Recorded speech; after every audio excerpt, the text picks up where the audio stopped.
Tell me when. Okay, welcome to the Battle Hymnal, everyone. It is Sunday night, December 6th, and we don't have a football game to review, so we are here with my normal producer and co-host, Mr. Josh Hancher, a.k.a. Dawgs. I am Graham Coffey. You can find me on Twitter at DogOutWest. And we are joined by Mr. UGA Hoops Mafia himself, Jacob. Say hello, Jacob. How's it going? Appreciate you guys reaching out and having me on. Always good to talk hoops.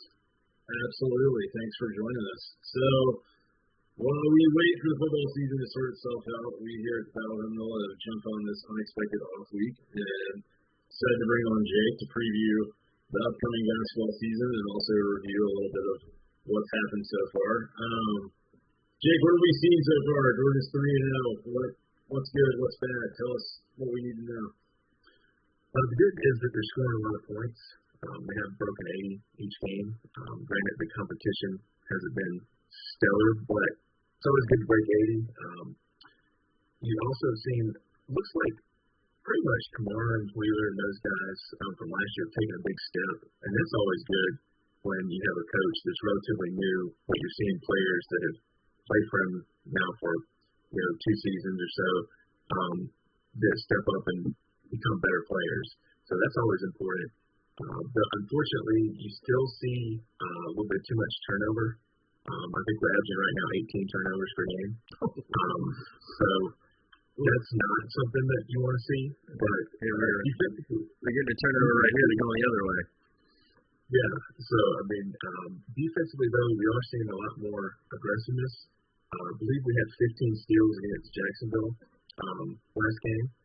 So that kind of cuts into it when we turn the ball over. If we can force them to turn it over, that's a good thing. So overall, especially given that it's a COVID year, pretty exciting stuff what we've seen so far. Again, from the sample size, it's been good to see.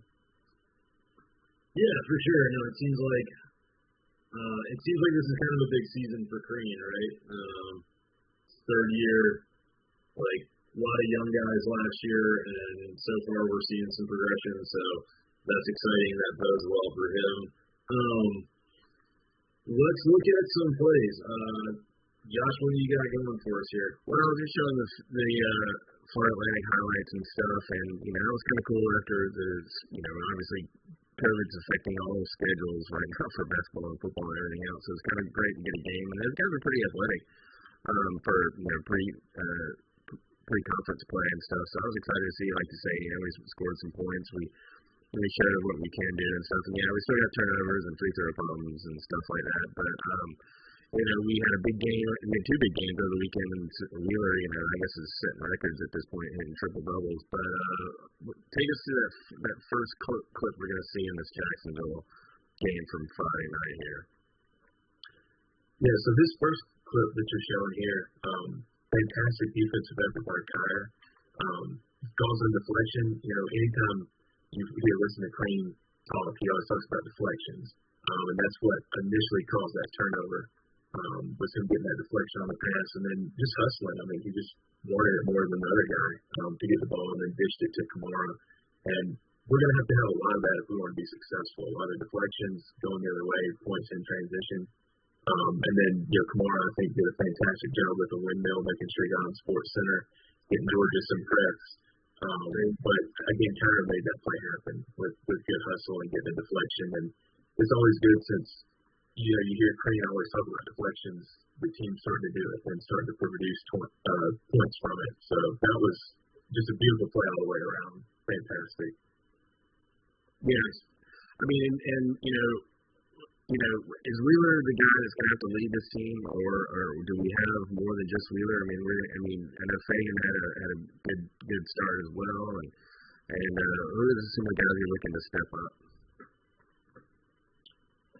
For me, I think the biggest one, if we can have Kamara step up and just be that superstar, even during the broadcast Friday night. They were talking about him he's going to play at the next level. So if he just keeps taking that next step, like we get 19 points, and then he's also got to be a big force and down low getting rebounds for us. So I think he's got to be just overall the superstar. I mean, Wheeler, the guy's going to stir the drink, and he's going to get his assists and all that stuff. But you got to have somebody that can constantly produce around the 20-point range, honestly. And Kamara's that talented. I think he should be averaging at least 16 points a game. And he's got to, pretty much. So he would be my one guy that really has to step up. And I think he's capable of doing it, and we'll see it. Because so far he has this season. Yeah, I mean, I think, like, the interesting thing so far for me as an outsider who has not followed, like, what's going on within the program during the offseason, but has tuned into the first few games, like, this looks like a lot more of a team than it did last year. Like, you don't have the transcendent superstar like you did in Anthony Edwards, but last year he was kind of our point guard in a lot of situations, but he was playing shooting guard, and he was often the ball handler. And, like, so far it looks like Wheeler might be maybe the, like, best distributing and most well-rounded point guard we've seen in a while, at least since Sundiana games. So it's like I'm curious to get your thoughts on, like, is this a better team than what we saw last year? I mean, I know we have a small sample size so far, but is this a better team despite the fact that maybe we don't have a lottery pick? In my opinion, it's weird to say it, but I do think this team has a lot more potential than last year's team. I think that with Anthony Edwards coming in, there was like 10 new guys, and so many of them were freshmen. Like this year we have 8 new faces, but several of them are they've played. They're JUCO transfers. So I think overall this team has a lot higher ceiling. I think that especially after you play with the superstar, not just a lot of people talk about like Dominique the year after he left is when they made their Final Four run. But I think just playing with somebody that good, a lot of times you kind of just lean on them, like, well, he's going to score, he's going to take the ball or whatever. But now guys know they got to step up. But they've kind of, I guess, had a brush with greatness. I mean, they've had a brush with the guy that is the first round pick in the this year's NBA draft. So they have a little bit more confidence after playing with a guy like Anthony Edwards. They have a little bit more juice in their own abilities that they can go out and compete at a high level. So I do think this team is better than last year's from top to bottom. And I think the depth is a big thing too. Just having guys that have played together like Wheeler, Kamara, Brown, and Fagan. Those guys have all been through a year of Cream now. Fagan's been through 2. So I think that this team overall, I think it's deeper, it's more experienced. So I would say yes, that they're better than they were last year, which is kind of weird to say, but that would be my reasoning for it. Yeah, it feels like there's more ways they can produce points and win games than last year. All right, so let's look at another clip from the Friday night game. I got this Jack's clip 2 here. Where are we? This is some good distribution, right? Yeah, right here. One of the things that we saw and we've seen kind of throughout Cream's tenure is when the other team goes zone, and Friday, when they went zone, it stymied us a little bit, but Friday we were kind of a locomotive. It didn't really get to us too badly. But this is the kind of ball movement you got to see. Breaking Severe kind of got to the key and then found PJ Horn, who is one guy that I'm hoping that can step up and be a threat from the 3-point line. He shot a decent percentage from 3 when he was at Virginia Tech, but we've got to have somebody that can make the other teams break out, make them come out of that zone to guard them. That's going to open up so many things for lanes, cutting, and that's how you beat a zone, is you're being able to bring the zone out, and you got to have shooters. So PJ Horn hit that shot the way he did, and Severe kind of driving in, getting the defense kind of look at him and finding an open man. That's what's going to happen a lot in the zone, because too many times when we go cold shooting, the other team will just stay in zone and just dare us to shoot. It's like last year, there were so many times it's like, go ahead, we're going to give you that 3, you're not going to make it. So that was one of the more exciting plays for me was seeing PJ Horn. I think he's hit several 3s now in this little sample size we've seen, and I'm really hoping he can be somebody that we can use as a threat, to at least make them think twice before going to zone, or at least when they're in zone, he gets the ball, they're going to sprint out, and then that's going to create lanes for, a fade in cut or something like that to, open up for the down low to get the ball inside. All right, let's leave this next Jags clip here. Is this the same one, or is this all right? This is clip 3. This is where we go down low, right? Nope, kick it out. No, that's fair. That right there again, beautiful ball movement. Defense was in the zone, kind of helter skelter there, but that was due in part to the good ball movement. And then Connor is another one. He's another JUCO that I'm looking to be a shooter. I believe he shot. I think he made it 2 or 3 threes against Jacksonville Friday night, but I think he's got a really pure shot, and he seems really confident in his shot too. He averaged, I think, about 14 points at one point when he was at George Mason, so he can score the ball. So him and Horn are 2 guys that I'm looking to come in and be guys that can shoot the ball, shoot from 3, and we need to see this constantly because when somebody makes a 3 like that, it makes the other team think. It makes them think that's a shooter, as opposed to in years past with Georgia, we've never had somebody that can consistently shoot the ball from 3 well. It seems like the past few years. So those 2 clips really excite me. Seeing the 2 JUCO guys, and again I think Kyler especially, he just seems like he's got a little bit of swagger about him, and he's definitely got a really just textbook shot. Horn shot is kind of a little off base a little bit, but it works for him. But Kyler just has that true. He looks like a shooter, to me. All right, we got one more play here, then we can talk about what our expectations are. This is the last, where we finally got the ball. And we do have some presence down low, I hope. Yeah, Ty McMillan, he was a JUCO. I believe he's the tallest guy on the team at 6'9". I think Josh Taylor might be 6'9" as well. But that was just a move that I really liked, where he kind of caught the defense sleeping, got good footing on the block down low, and then finished. He had the defender beat on the inside and then drove it home. And he's played sparingly, but with his size, obviously the tallest guy on the team, I believe, and then he's also kind of got a little bit of beef about him. He really would be a great guy to fill in, and just especially when we're playing against the Tennessees of the world or Kentuckys of the world, they're going to be, they got big bodies and they're going to be hitting the boards. We need somebody that can kind of muscle around with them that's got the height.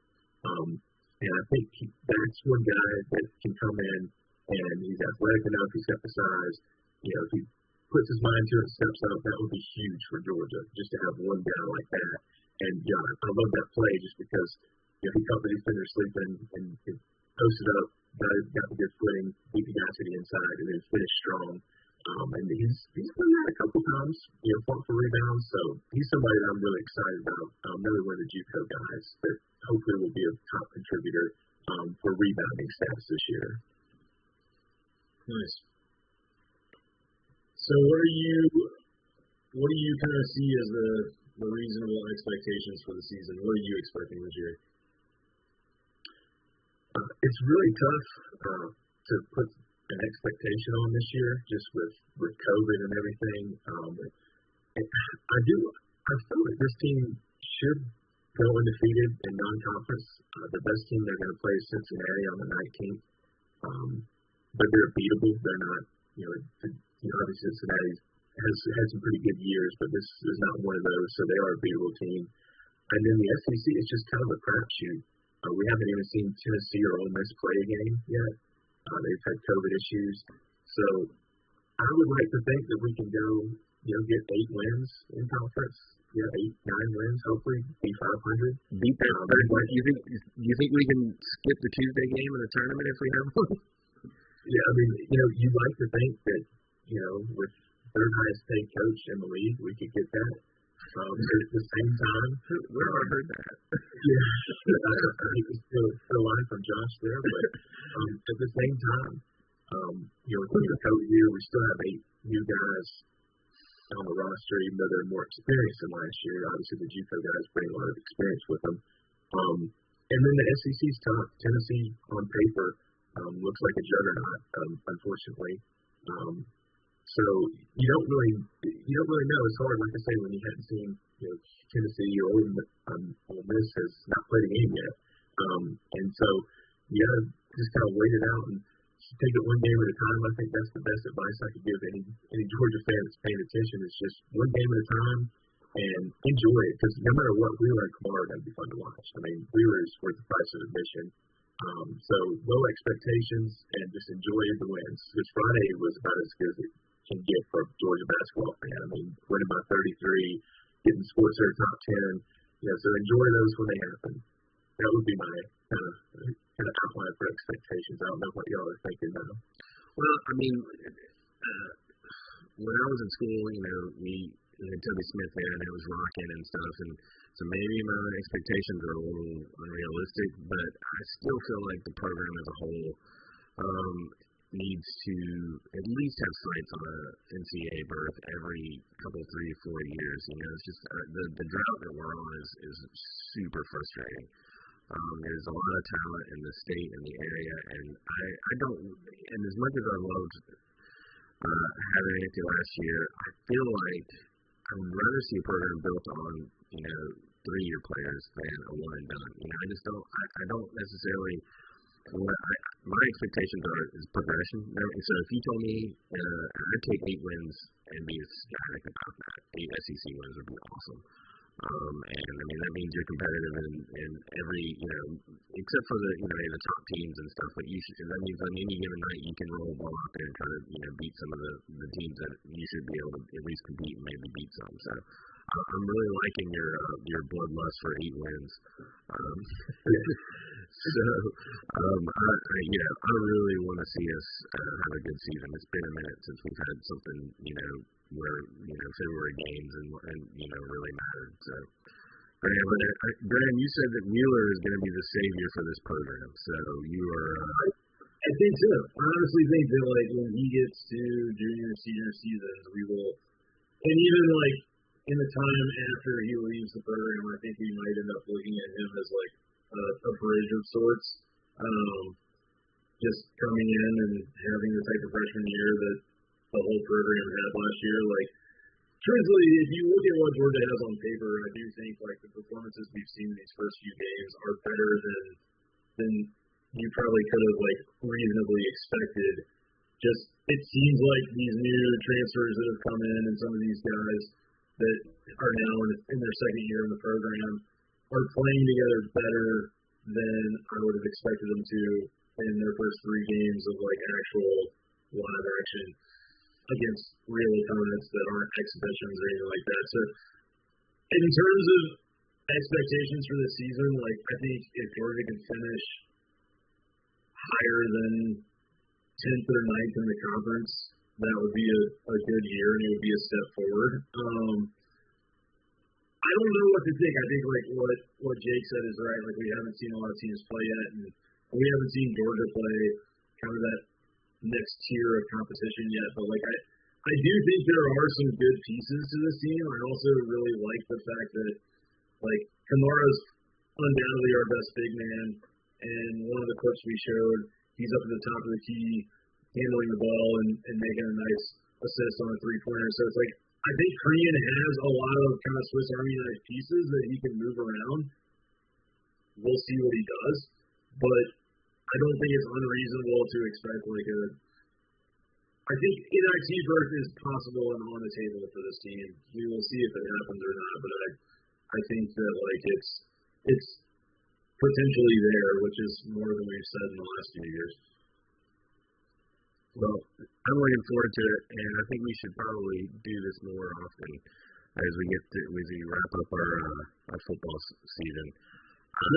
Jake, thank you for coming on. I feel like we had enough technical things going on. We may have subdued the bloodlust, the UGA Hoops Mafia. You've got the shades, you've got the look, you've got the background. So come back and let's maybe either preview that Cincinnati game or do the highlights from hopefully a big Georgia win. So I'm looking forward to it. So come back, right? We're going to do this some more. Oh, for sure, man. Again, appreciate you guys having me on, and just got to get your mind right for the Grizzlies in Montana, man. Get your number 4. Number 4. Get your mind right. Awesome.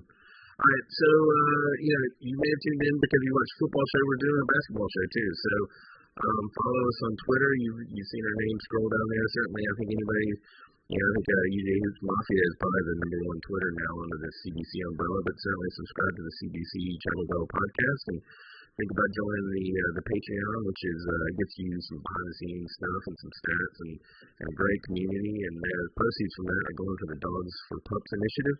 So we're having a lot of fun and looking forward to keeping it rolling. Graham, take us out. This has been the Battle Hymnal.